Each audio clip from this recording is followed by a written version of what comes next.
Number 1. పుట్టింటికల పేరుతో పసిపిల్లలకు గుండు కొట్టించడం. పుట్టింటికలు తీయించడం అనే ఈ ఆచారం మీరు అన్ని చోట్ల చూసే ఉంటారు.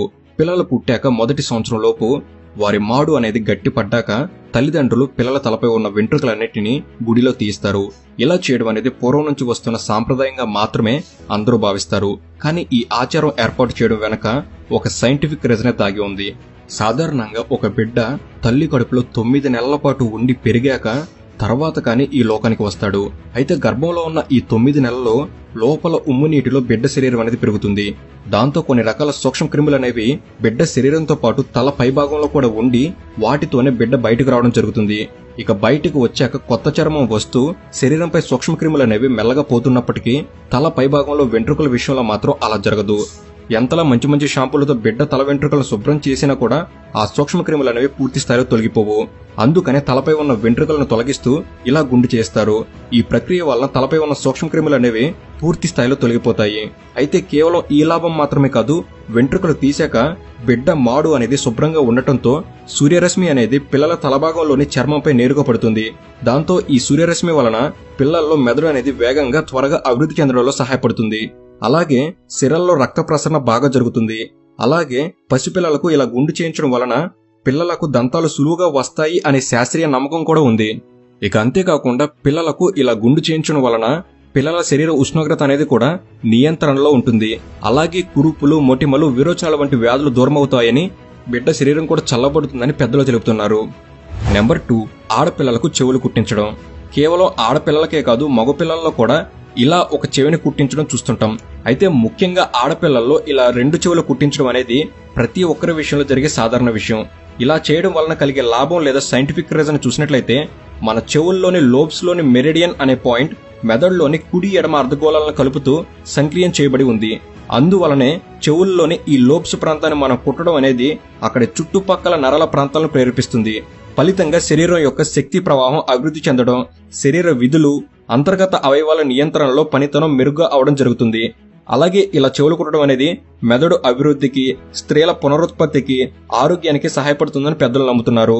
ఇలా పలు లాభాల దృష్ట్యా అలాగే ఆడపిల్లల అందం, అలంకరణ పరంగా కూడా ఈ చెవులు కుట్టడం అనే ఆచారం నేటికి కొనసాగుతూ రావడం జరిగింది. నెంబర్ 3. కాలి వేళ్లకు మెట్టెలు ధరించడం. హిందూ సాంప్రదాయంలో పెళ్లైన ఆడవాళ్లు కాలికి మెట్టెలను ధరిస్తారు. కాలి 2వ వేలు నుండి ఒక ప్రత్యేక నరం అనేది గర్భాశయానికి కనెక్ట్ చేసుకుంటూ గుండె వరకు వెళుతుంది. కనుక కాలికి మెట్లు ధరించడం వలన అక్యుప్రెషర్ వైద్యం జరిగి స్త్రీల గుండె నుంచి గర్భాశయానికి రక్త ప్రసరణ బాగా జరుగుతుందట. దీంతో వారి ఋతుక్రమం సరిగ్గా ఉంటుందని, అలాగే కాలివేలికి మెట్టు పెట్టుకోవడం వలన గర్భాశయం దృఢపడుతుందని పెద్దలు చెబుతున్నారు. ఇక అన్ని రకాల లోహాలు ఉండగా కేవలం వెండి మెట్టెల్ని ఎంచుకోవడానికి గల కారణం, వెండి అనేది పాజిటివ్ ఎనర్జీని స్త్రీల శరీరంలోకి నింపుతుందని, ఇలా మన భారతీయ స్త్రీలు కాలి 2వ వేలుకి మెట్టెలు ధరించడం అనే ఆచారం రావడం జరిగింది. నెంబర్ 4. నుదుట బొట్టు పెట్టుకోవడం. హిందూ సాంప్రదాయంలో స్త్రీలు ఖచ్చితంగా నుదుటన బొట్టు పెట్టుకుని ఉండి తీరాల్సిందే. ఒకవేళ ఎవరైనా బొట్టు పెట్టుకోకపోతే ఇంట్లో పెద్దవాళ్ళు ఏంటి అలా బొట్టు లేకుండా తిరుగుతున్నావు అని అరుస్తుంటారు. ఇక బొట్టు అంటే ఇప్పుడు వచ్చే స్టిక్కర్లు కాదు, కుంకుమ బొట్టు అని అర్థం. ఇలా కుంకుమ బొట్టు పెట్టుకోవడం ద్వారా సూర్యకిరణాలు బొట్టు గుండా శరీరమంతా ప్రసరించి కొత్త ఉత్తేజాన్నిస్తాయని, అలాగే డి విటమిన్ ని శరీరం తొందరగా తీసుకునే శక్తిని పొందుతుందని పెద్దలు చెబుతున్నారు. ఇక ఈ బొట్టుని ఉంగరపు వేలుతో పెట్టుకుంటే శాంతి, జ్ఞానం వస్తుందని, మధ్య వేలుతో పెట్టుకుంటే ఆయువు, సంపద వస్తాయని పురాణాల్లో కూడా చెప్పడం జరిగింది. మనిషి యొక్క నుదుటి భాగాన్ని జ్ఞాన నేత్రం, శక్తి కేంద్రంగాను భావిస్తారు. అందువల్లనే దేవాలయాల్లో సైతం లింగభేదం అనేది లేకుండా దేవుని బొట్టుని భక్తులకు పెడుతుంటారు. నెంబర్ 5. ఆడవారు గాజులు ధరించడం. హిందువుల ఆచారంలో ఆడవాళ్లు చేతికి గాజులు వేసుకోకుండా ఉంటే చాలా తప్పుగా భావిస్తారు. ఇప్పుడంటే ప్లాస్టిక్ గాజులు వచ్చాయి, కానీ ఒకప్పుడు గాజులంటే మట్టి గాజులే. ఇక ఇలా ఈ మట్టి గాజులు ధరించడం అనేది స్త్రీలకు అనారోగ్య సమస్యలు రాకుండా సహాయపడుతుందని, అలాగే గాజులు ఎల్లప్పుడూ చేతి నరాలకు తాకుతూ ఉండడం వలన బీపీ కూడా కంట్రోల్లో ఉంటుందని, స్త్రీలలో ఒత్తిడి అనేది అదుపులో ఉండేందుకు సహాయపడుతుందని పెద్దవాళ్ళ నమ్మకం. అందువలనే ఈ ఆచారాన్ని స్త్రీల అలంకారాల్లో భాగంగా మమైకించేశారు. నెంబర్ 6. నేలపై కూర్చొని భోజనం చేయడం. ఇప్పుడంటే డైనింగ్ టేబుల్స్ ట్రెండ్ వచ్చేసింది, కానీ ఒకప్పుడు పూర్వం రోజుల్లో అందరూ నేల మీద కూర్చొని భోజనం చేసేవారు. దీనికి గల కారణం, నేలపై కూర్చొని భోజనం చేయడం వలన శరీరానికి పద్మాసనం భంగిమ వస్తుంది. దీంతో జీర్ణక్రియ సక్రమంగా జరిగి జీర్ణాశయ సంబంధ సమస్యలు దూరమవుతాయని, అలాగే నేల మీద కూర్చొని తింటే మనకు ఎంత ఆకలిగా ఉంటే అంత భోజనం మాత్రమే తినగలుగుతామని దీంతో ఊబకాయానికి అవకాశం ఉండదని పెద్దలు ఈ ఆచారాన్ని ప్రవేశపెట్టారు. ఇలా కూర్చునే ఈ పద్ధతి వల్లే తిన్న ఆహారం సులభంగా జీర్ణమవుతుందని పెద్దలు తెలుపుతున్నారు. నెంబర్ 7, శుభకార్యాలకు మామిడి తోరణాలు కట్టడం. పండుగల సమయంలో గడపలకు పసుపు కుంకుమ రాసి బొట్టు పెడతారు. అలాగే గుమ్మాలను పచ్చటి మామిడి తోరణాలతో అలంకరిస్తారు. ఇలా చేయడం వలన ఇంట్లోకి లక్ష్మీదేవి వస్తుందని నమ్మకం.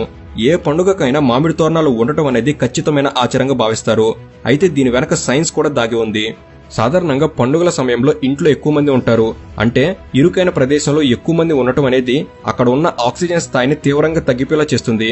కనుక అలా పడిపోయిన ఈ ఆక్సిజన్ స్థాయిని ఈ పచ్చటి మామిడి ఆకులు అనేవి భర్తీ చేస్తాయని పండితులు తెలుపుతున్నారు. అదేంటి, చెట్టుకు లేవు కదా కోసేసం ఇంకా ఆక్సిజన్ ని ఎలా ఇస్తాయి అనుకోవచ్చు.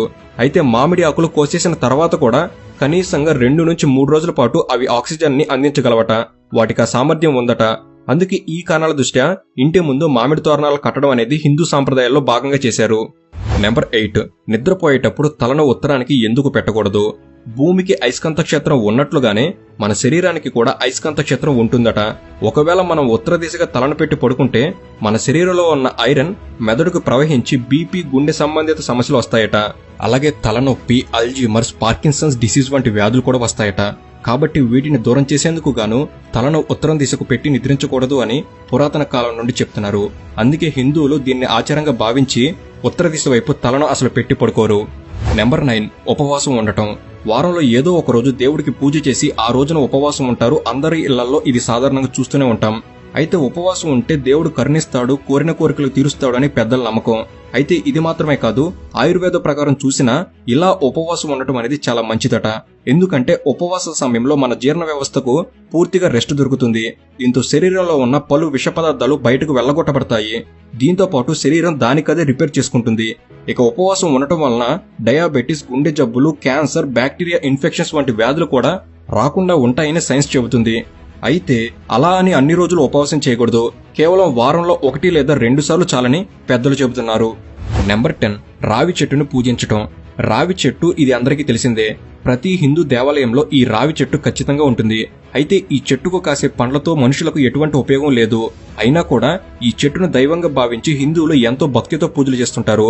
దీనికి గల కారణం రావి చెట్టు రాత్రిపూట కూడా ఆక్సిజన్ ను ఉత్పత్తి చేసే చెట్లలో ఒకటి.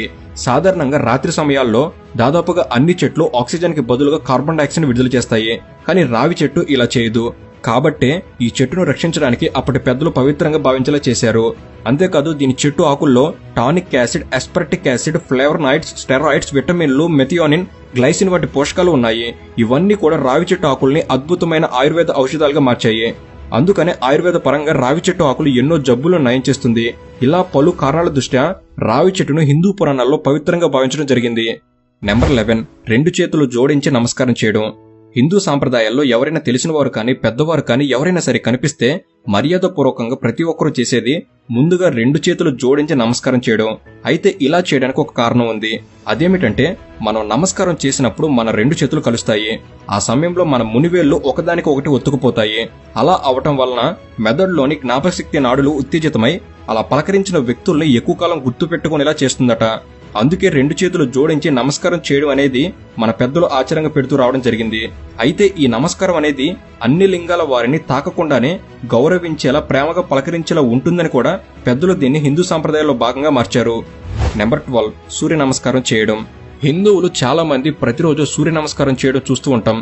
ఇలా సూర్యోదయం సమయంలో సూర్య నమస్కారం చేయడం వలన రోగ నిరోధక శక్తికి అత్యంత ముఖ్యమైన విటమిన్ డి లభిస్తుంది. ఇది తక్కువ అయితే శరీరంలో అన్ని ఉన్నా ఏది సక్రమంగా పనిచేయదు.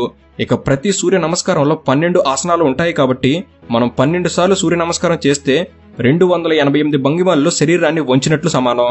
అంటే ప్రపంచంలోని జిమ్ ట్రైనర్లందరికీ వేలల్లో డబ్బు ఇచ్చినా కూడా ఒక్క నెలలో రోజుకి 20 నిమిషాల సూర్య నమస్కారం వల్ల కలిగే ప్రయోజనాల్ని వారు మనకు కలిగించలేరని సైన్స్ కూడా చెబుతుంది. నెంబర్ 13, తులసి మొక్కను పూజించడం. భారతీయ హిందూ సంస్కృతిలో తులసి మొక్కకు చాలా విశిష్టత ఉంది. ఇంటి ముందు తులసి మొక్కను పెట్టుకుని ప్రతి హిందువు ఆ మొక్కను ఎంతో భక్తి శ్రద్ధలతో పూజిస్తారన్న విషయం మనందరికీ తెలిసిందే. అయితే అసలు ఈ తులసి మొక్కను ఇంటి ప్రాంగణంలో ఎందుకు పెడతారు, ఎందుకు పూజిస్తారు అంటే తులసిలో సైన్స్ ఎంతో దాగి ఉందని సమాధానం చెప్తారు. సాధారణ మొక్కలు మామూలుగా రాత్రిపూట కార్బన్ డైఆక్సైడ్ విడుదల చేస్తాయి. కానీ తులసి మొక్క మాత్రం 24 గంటలు ఆక్సిజన్ ని విడుదల చేస్తుంది. అందుకే తులసిని ఇంటి ముందు పెట్టుకుని పూజిస్తారు. తులసి మొక్కకు ప్రదక్షిణ చేయడం వల్ల మనకు తెలియకుండానే ఆక్సిజన్ ఆక్సిజన్ అందుతుంది. అంతేకాదు ఇంటి నుండి ఎవరైనా బయటికి వెళ్లేటప్పుడు, బయట నుంచి లోపలికి వచ్చేటప్పుడు దీని ప్రభావం చాలా ఉంటుంది. తులసి ఆకు నమిలినా, తులసి తీర్థం ప్రతిరోజు తీసుకున్నా అది మంచి ఔషధంగా శరీరానికి పనిచేస్తుంది. ఇలా పలు కారణాల దృష్ట్యా తులసి మొక్కను పవిత్రంగా పూజిస్తూ రావడం జరిగింది. ఇక చివరిగా నెంబర్ 14, గుడిలో గంట కొట్టడం. హిందువుల్లో ఎవరు గుడికి వెళ్లినా గంటను తప్పకుండా మోగిస్తారు. ఇలా గంట కొట్టి మనం దేవుణ్ణి కోరుకుంటే మనం అడిగింది ఆ దేవుడికి వినిపిస్తుంది అని మనం నమ్ముతాం. కానీ అసలు విషయం ఏమిటంటే, గుడిలో ఉండే గంటను 7 సార్లు కొడితే మన శరీరంలో ఉన్న 7 చక్రాలు ఉత్తేజం అవుతాయట. అంతేకాదు మెదడు యొక్క కుడి ఎడమ భాగాలు 2 కొంతసేపు ఏకమవుతాయట. దీంతో మన మనసుకు ప్రశాంతత కలుగుతుందని, అలాగే ఏకాగ్రత పెరుగుతుందని చెబుతున్నారు. అలాగే గంటను మోగించడం వల్ల ఆ ప్రాంతంలోని గాలిలో ఉండే క్రిములు కూడా నాశనమైపోతాయి. ఇలా ఎన్నో లాభాల దృష్ట్యా గుడిలో గంట కొట్టడం అనే ఆచారాన్ని పెద్దలు హిందూ సాంప్రదాయంలో భాగం చేయడం జరిగింది. సో ఇది ఫ్రెండ్స్, ఈ వీడియో అనేది మీరు కొత్త విషయాలు తెలుసుకోవడంలో ఎంతో కొంత ఉపయోగపడిందని నేను భావిస్తున్నాను. ఈ వీడియో కనుక మీకు నచ్చినట్లయితే జస్ట్ లైక్ చేయండి చాలు. ఇలాంటి మరెన్నో ఇన్ఫర్మేటివ్ వీడియోస్ ఇక్కడ నుంచి రాబోతున్నాయి. వాటిని మీరు కూడా పొందేందుకు తప్పకుండా మన తెలుగు నాలెడ్జ్ సబ్స్క్రైబ్ చేసుకుని బెల్ని ఆల్లో పెట్టుకోగలరు. అండ్ మీ అందరికీ ఒక ప్రశ్న, మీకు నచ్చిన హిందూ ఆచారం ఏమిటి? సరదాగా తప్పకుండా కామెంట్ చేయండి. Thank you for watching. Have a good day.